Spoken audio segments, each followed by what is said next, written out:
I'm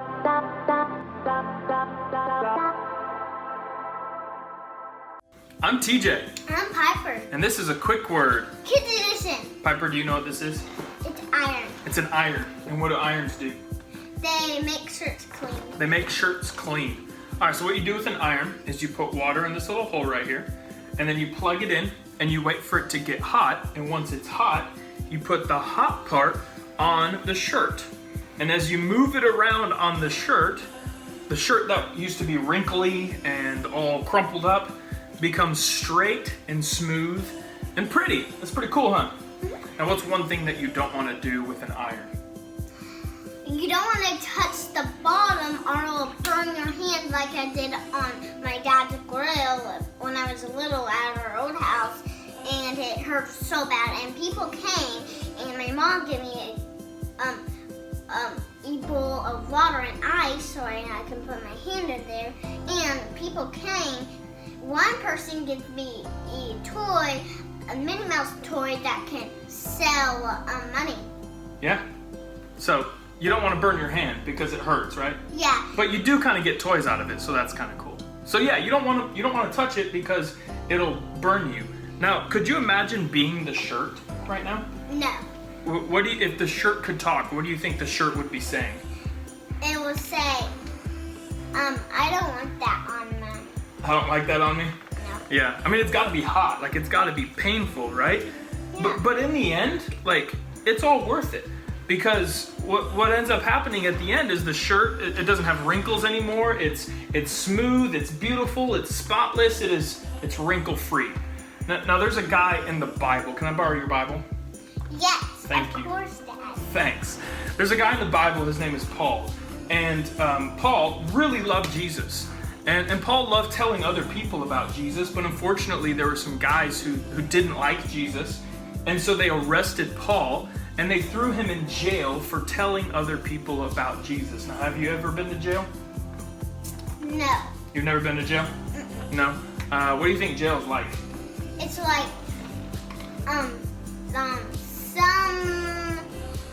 if you can, if you take something from someone and you're the bad guy, you go in jail and the police officers, put you in jail and you have to stay there forever. Yeah. Yeah, so jail wouldn't be fun, would it? Yeah. So the jail that Paul's in, it's dirty, and it's dark, and it's gross. What? You want to read the Bible? Yeah, we're going to open up and read the Bible here in just a second. So he's in a dirty, nasty, grimy, smelly, dark jail cell. And while he's in jail, he writes this letter that we call the book of Philippians. And in the book of Philippians, chapter 4, verse 4, while Paul's sitting in jail, here's what he writes. He says, verse 4, you ready? Rejoice in the Lord always. I will say it again, rejoice. And do you know what rejoice means? Yes. What does it mean? To praise God and worship Him. Yeah, that's good. Yeah, it means to be happy, to be glad, to sing praise to God, and to be thankful for who He is and what He's given us. And so Paul is sitting in jail, and he writes this letter, and he's smiling. He's happy. And he's happy because even though he's in jail, people are still coming to know Jesus. People are still becoming God's friends. Isn't that cool? And so for Paul's like, well, I might be in jail, but if me going to jail means that other people get to know Jesus, well, then it's all worth it in the end. Now, do you want to help me iron this shirt real quick? Yes. Yeah? Okay. All right. Grab it right there. Don't touch the bottom. There you go. All right. Good job. All right. Now come over here. Now, you just move it around on the shirt. And you notice that the spots that used to be wrinkled are starting to get straight. Isn't that cool? Yeah. Yeah. So, you know, sometimes you have bad days, don't you? Yeah. Yeah. And sometimes bad things might happen. And sometimes we might go through things that maybe hurt a little bit or maybe are difficult. Yeah, but the baddest day is a tornado storm day. Oh, yeah, you don't want a tornado storm day to come, huh? No. But here's what's cool is that when we're friends with God, we can know that even on those bad days, even on those difficult days, we can still rejoice, can't we? We can still be happy, can't we? Mm-hmm. Yeah, that's cool. I hate tornadoes. Yeah. they're really strong digging the windows or chimneys or doors. Yeah. But even when bad things happen, we can rejoice knowing that God's at work. We can rejoice knowing that God can use those things for good. We can rejoice knowing that we can be happy knowing that even when bad things happen, God is with us. Yeah, if there's a tornado, it's okay. It will go back up in the sky to its home.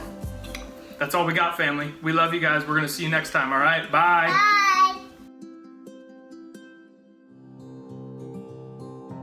Hey guys, Pastor David here with a quick word for you. Okay, think about this. 1912. What's something significant that happened in 1912? Whoa, not the Titanic. We're not talking about the Titanic here.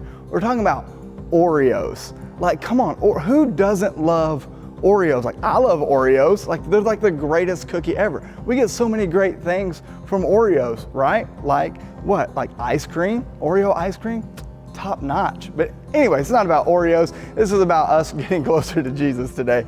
So here it is, Oreos. So what if I was to go and say, hey, would you like some Oreos? Would you like this? Or maybe if I said, would you like Oreos? Like, honestly, like, which one would you pick? Every single day. Like, all day, every day, you're gonna pick this one, right? Like, I would pick this one. And I'm sure you wouldn't pick this. Like, you don't want my paper bag. Like, nobody wants this paper bag. If I put this in my kid's lunch, she doesn't want this paper bag. But it's like this. If I was to go to Walmart and I see these two on the shelf, I'm grabbing this one every single time. The same is kind of true in our faith. It's like this. Like, when people see us, they should see Jesus. And they want something that's authentic. They want something that's real. They want something that's packaged well. And I'm not saying that we have to be perfect or we have to be excellent in every single way, but I do think we should have a representation of who Jesus is and how we live our lives. It's the packaging that sells it, right? So let's look at this. In Matthew chapter 5, in verse 16, it says this, in the same way, let your light shine before men, that they may see your good deeds and praise your Father in heaven. It's when people see us, they see Jesus. Well, I've heard people say this a lot of times in my life. Well, you know what? We'll just let the power of God move and people's lives will be changed. That's not really true. Because for the most part, people don't know God. People don't know Jesus. But you know who they do know? They know you. They know me. And so when they see us, they see Jesus. They may never read the Bible for themselves, but they'll read your life. They'll read and they'll see how you live your life and how I live my life as an example for Christ, right? Like, so in the same way, let our light shine before who? Men. So we show men and we show women and we show people who God is by what He's done in us. We show them the same Jesus that set us free, that changed our lives forever, that changed us for all eternity. We show them that Jesus.